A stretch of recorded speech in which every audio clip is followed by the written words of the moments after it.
Shalom, family. Welcome to Today. Warning, I've got an intense one for you.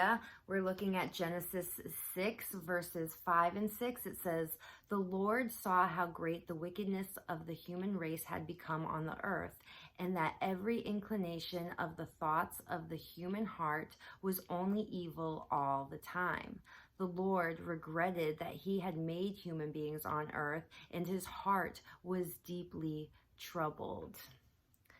Over the past year of making these devotionals, I have talked a great deal about the heart of Christ, his long suffering here on earth, and the long suffering we too will face as his followers. But before Christ came to earth as God in human form, the Old Testament speaks about the heart of God and the feelings within that heart. His heart feels love, of course. It feels joy. We know it feels wrath and grief as well. His heart feels many of the feelings our human heart feels, only his feelings are much deeper than we could possibly comprehend. I chose today's verse because I don't often hear people talk about the pain in God's heart, and that's surprising because God is love and love involves pain. That's why so many people are afraid to fall in love, because where there is love, there will be pain. There have been many times in my life when I have grieved a situation way longer than what I felt was appropriate.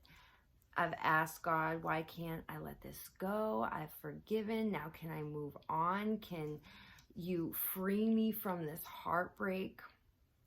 Then God sent me a message last year that he grieves through me. We humans do a lot to avoid pain or escape it when it's upon us, but it's actually a blessing to feel the heaviness and sorrow of this fallen world. If we allow him to use us as a vessel of his grief, we will get a glimpse, a tiny taste of the pain God feels in his heart constantly over his corrupted creation, and that peek into his heart will change ours.